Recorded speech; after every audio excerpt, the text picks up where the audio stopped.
안녕하세요. 학술 세미나 3초만 집중해줘의 발표를 맡게 된 김태건입니다. 저희 조의 이름처럼 발표가 3초 만에 끝났으면 좋겠지만 앞으로 20분간의 발표가 3초처럼 느껴질 정도로 즐거운 발표가 되었으면 하는 마음으로 이렇게 조 이름을 정하게 되었습니다. 저희 조는 중간중간에 초성 퀴즈를 낼 것인데 마치신 몇 분들에게는 맛있는 간식을 드릴 테니 집중해서 잘 들어주셨으면 좋겠습니다. 그럼 지금부터 퍼스널 MBA의 영어과 시스템의 이해에 대해 발표를 시작하겠습니다. 본문에 들어가기에 앞서서 영어과 시스템의 기반이라 할 수 있는 경제와 경영에 대해 먼저 알아보도록 하겠습니다. 경제란 무엇일까요? 경제는 인간의 공동생활을 위한 물적 기초가 되는 재화와 용역을 생산, 분배, 소비하는 활동과 그것을 통하여 형성되는 사회관계의 총체를 가리키는 경제 용어입니다. 다시 말해 경제는 사람이 생활하며 필요로 하는 물건이나 서비스를 만들고 나누고 쓰는 것을 말합니다. 경제는 세상을 경영하여 백성을 구한다는 뜻의 경세재민이라는 한자어를 줄임말해서 비롯되었습니다. 우리에게 필요한 것 중에서 옷, 음식, 학용품, 장난감처럼 만질 수 있는 것을 재화라고 합니다. 그리고 미용실에서 머리를 가꾸는 일, 버스나 지하철을 운행하는 일, 놀이동산에서 놀이기구를 태워주는 일 등과 같이 사람들이 만족을 느끼도록 하는 노력을 서비스라고 합니다. 이런 재화와 서비스를 만들고 나누고 또 쓰는 것이 경제활동입니다. 여기서 첫 번째 문제를 내도록 하겠습니다. 경제는 세상을 경영하여 백성을 구한다는 뜻의 이것이라는 한자어를 줄임말해서 비롯되었습니다. 이것은 무엇일까요? 연찬 학생.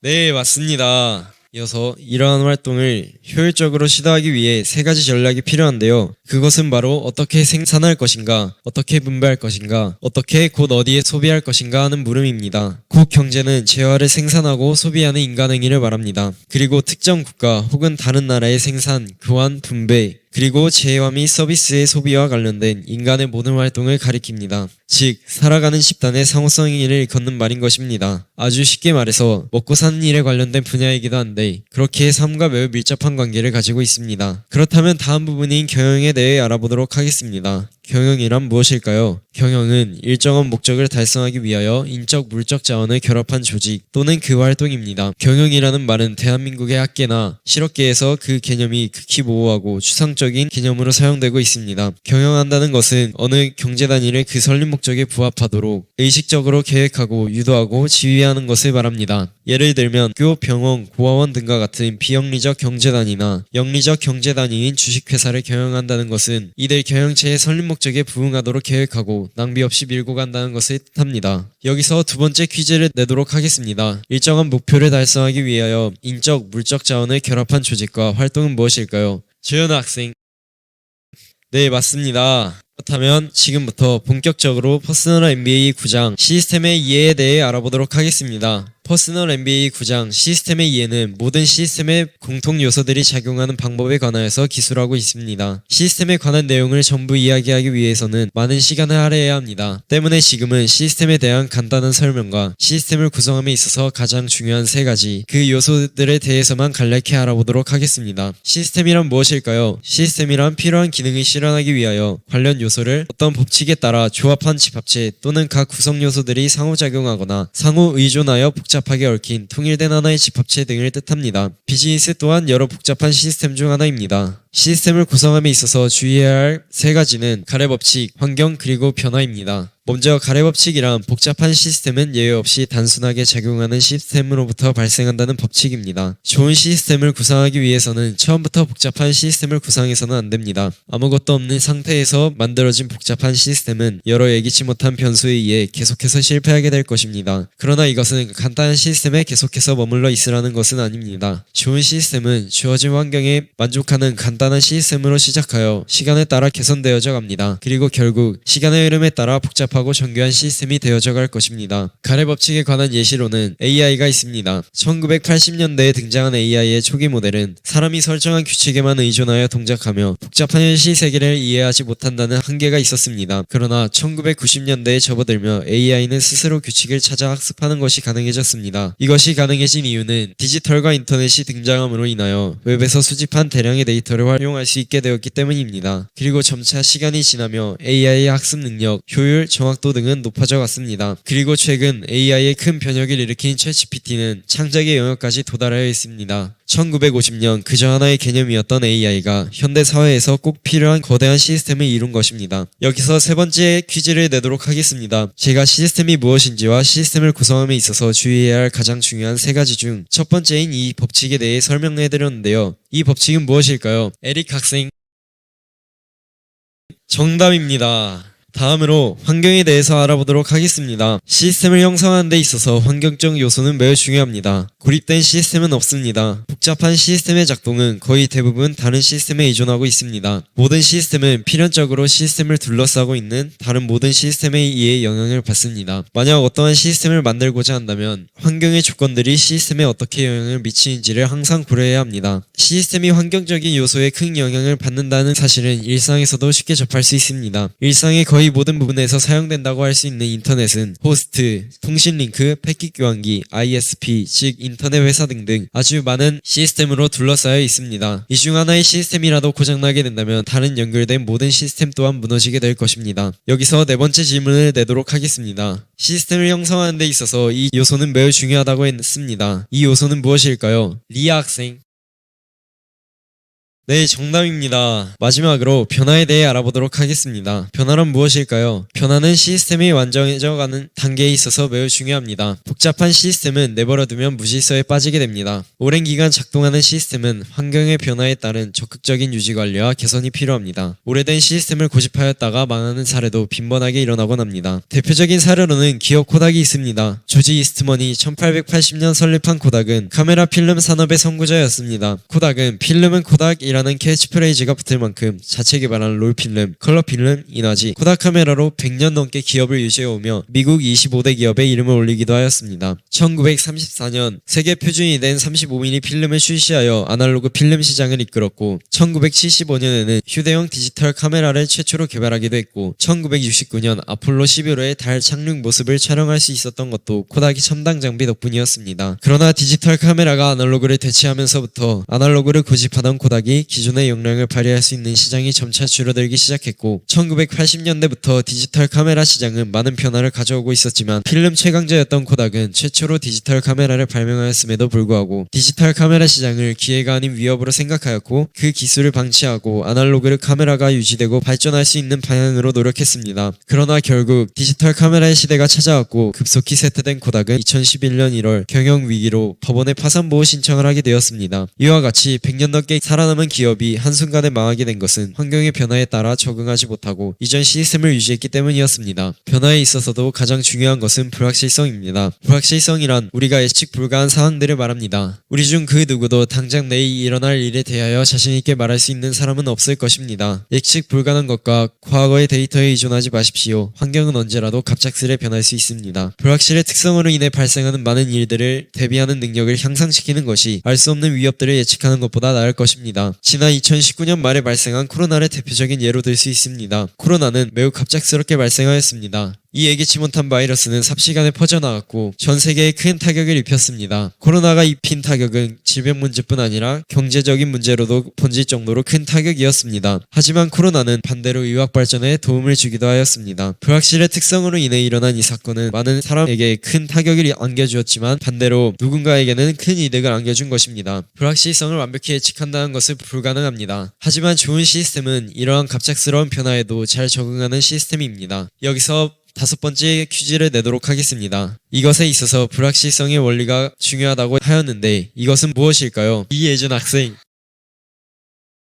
네, 맞습니다. 그럼 다음으로 3장 영업에 대해 김하나 발표자님께서 발표를 해주시겠습니다. 네, 안녕하세요. 저는 두 번째 발표를 맡게 된 김하나입니다. 지금부터 저와 함께 남은 이야기인 영업에 대해서 알아가 보도록 하겠습니다. 영업은 기업의 핵심 활동 중 하나입니다. 이는 고객에게 제품이나 서비스의 가치를 전달하고 그 가치를 인식하게 만드는 과정입니다. 영업은 단순히 제품을 팔아 넘기는 것이 아니라 그들의 문제를 해결하고 그들의 삶을 개선하는 방법을 제시하는 것입니다. 이 과정에서 영업인은 고객의 요구와 기대를 이해하고 그들이 원하는 해결책을 제공해야 합니다. 영업은 기업의 성장과 직결되는 중요한 활동이며 이를 통해 기업은 시장에서 경쟁력을 유지하고 성장할 수 있습니다. 따라서 영업은 기업의 전략적 목표를 달성하는 데 중요한 역할을 합니다. 이렇듯 비즈니스에 있어서 빼놓을 수 없는 영업에는 여러 가지의 핵심 개념들이 존재하는데 첫 번째로 알아볼 것은 가격 책정입니다. 모든 가격은 판매자가 임의적으로 변경할 수 있습니다. 이것을 전문적으로는 가격 불확실성의 원리라고 부릅니다. 그러나 이 원리에는 중요한 전제가 있습니다. 바로 가격의 정당성을 입증할 수 있어야 한다는 것입니다. 그래서 퍼스널 MBA 3장 영업에서는 다음과 같은 가격 책정 방법들을 제시하고 있습니다. 첫 번째로 대체 비용, 두 번째로 시장 비교, 세 번째는 수년제 가치, 네 번째는 가치 비교입니다. 대체 비용은 이 제품을 다른 제품으로 대체시킬 경우 발생하는 비용은? 이라는 질문에 답을 도출해내는 방식으로 가격을 합리화하는 방법입니다. 즉 상품을 만드는 모든 과정에 드는 비용과 판매자 자신의 수익을 더한 값이 적정 가격이 되는 것입니다. 시장 비교 방법은 내가 팔고자 하는 상품과 비슷한 상품이 얼마에 팔리고 있는지 살펴보는 방법입니다. 이 방법은 가장 흔하게 사용되고 있는 가격 책정 방법입니다. 수년제 가치의 방식은 시간이 지난 후에 가치가 더 높아진다면 지금 얼마의 가격을 얻을 수 있나? 라는 질문에 답을 제공해 적정가를 산출하는 방식입니다.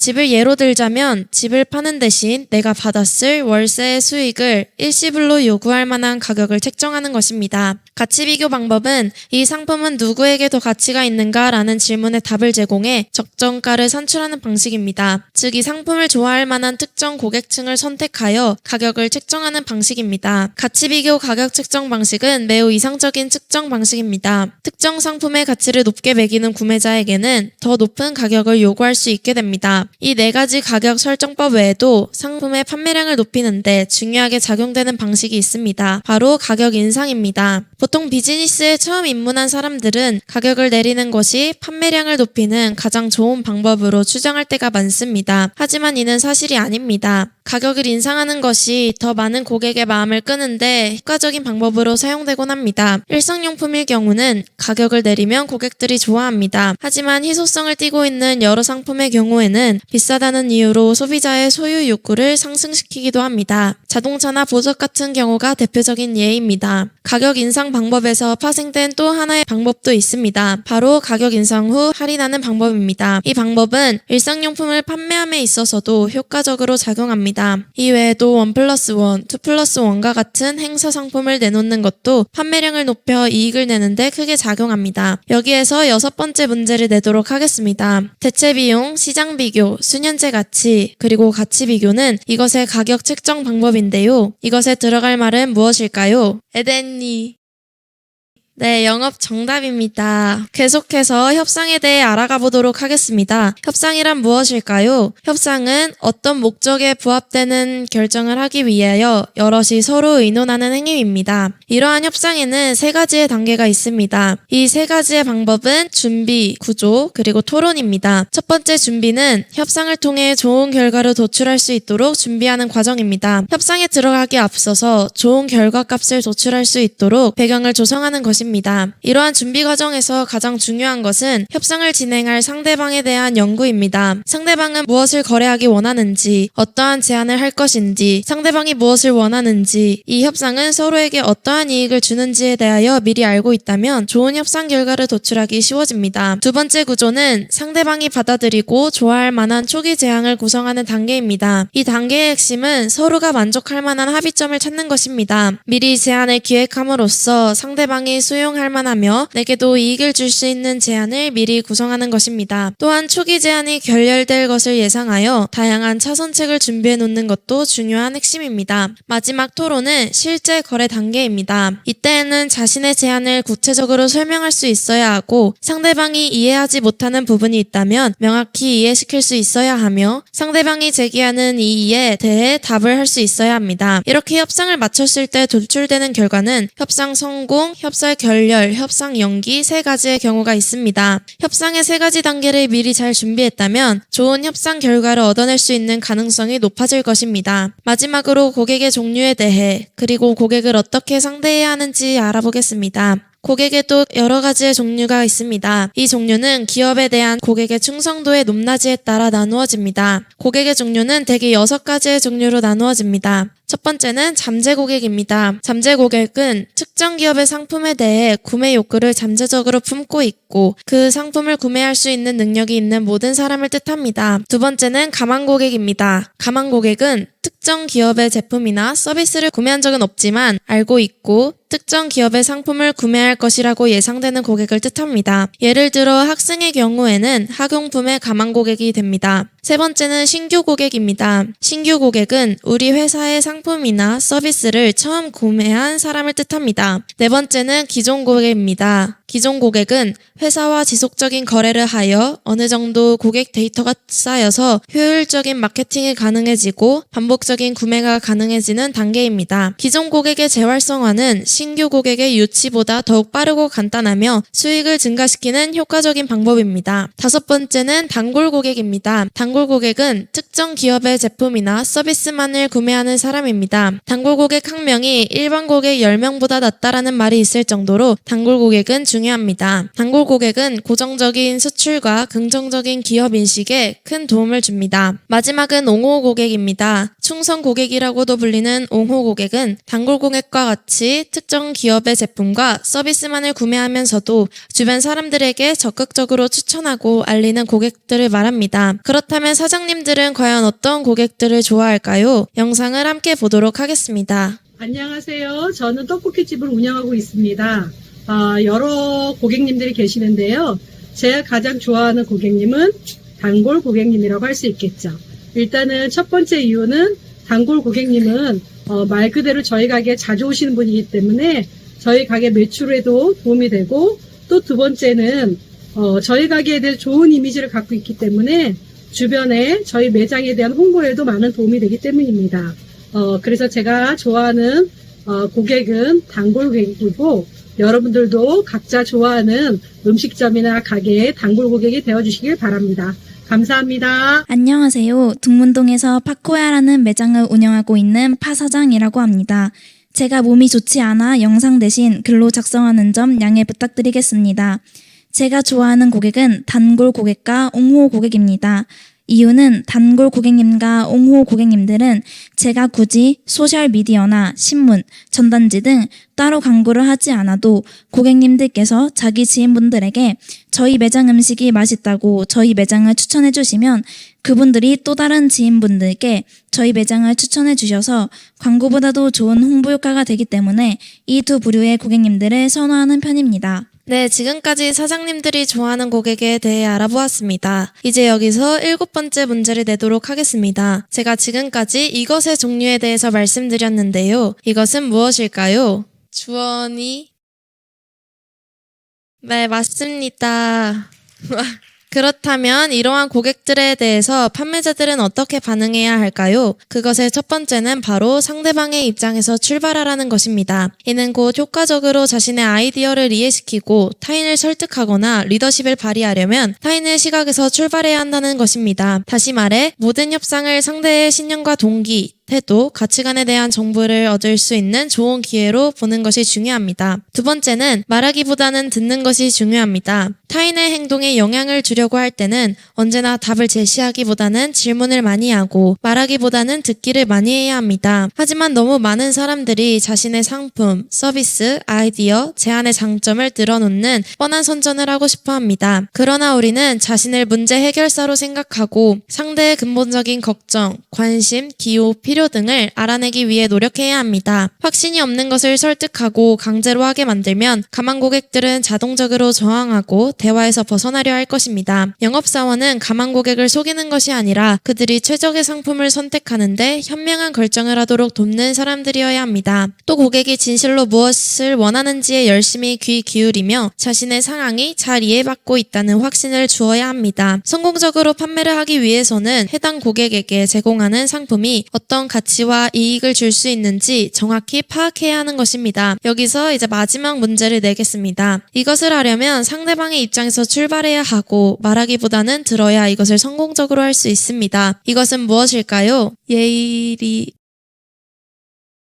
네, 맞습니다. 지금까지 경제와 경영, 그리고 시스템의 이해와 영업에 대하여 알아보았습니다. 우리는 이것들을 통하여 무엇을 알 수 있을까요? 우리는 이를 통하여 단순히 비즈니스를 시작하는 것을 넘어 올바른 인과관계를 배울 수 있습니다. 비즈니스뿐 아니라 우리들의 관계도 복잡한 시스템으로 얽혀 있습니다. 우리는 시간이 지날수록 더욱 많은 관계를 거치게 됩니다. 그리고 이러한 관계를 유지하려 노력하면서 점점 더 많은 관계를 형성하게 됩니다. 또한 여러 가지 환경의 변화와 불확실성의 원리로 인하여 여러 관계들과 끊어지게 되기도 하고 포기할 수밖에 없는 상황이 찾아오기도 합니다. 만약 우리가 좋은 인과관계를 유지하기 원한다면 영업에서 배웠듯이 내 시점이 아니라 상대방의 입장에서 서 보는 연습을 해보아야 할 것입니다. 그리고 우리는 인과관계에서 멈추지 않고 마침내 하나님을 아는 자들이 되어야 합니다. 하나님께서 창조하신 질서의 시스템을 잘 이해해야 합니다. 우리가 하나님께서 세워두신 시스템의 원리를 알 때 우리는 경제와 경영의 부분을 넘어 삶의 모든 상황에서 올바른 대처를 할 수 있을 것입니다. 발표를 마치기 전에 마지막으로 저희 조의 발표를 듣고 느끼신 점이 있다면 혹시 나눠주실 분이 계실까요? 만약 나누어주실 분이 계시다면 마지막으로 소정의 상품을 드리도록 하겠습니다. 떨리는 마음이 있었지만 대검 발표자와 하나 발표자께서 자세히 설명해 주신 것 같습니다. 조성 퀴즈를 내주셔서 너무 재밌었습니다. 느낀 점을 나누어 주셔서 정말 감사합니다. 지금까지 긴 글을 들어주셔서 감사합니다. 그럼 이상으로 발표를 마치도록 하겠습니다. 발표자 김하나였습니다. 감사합니다.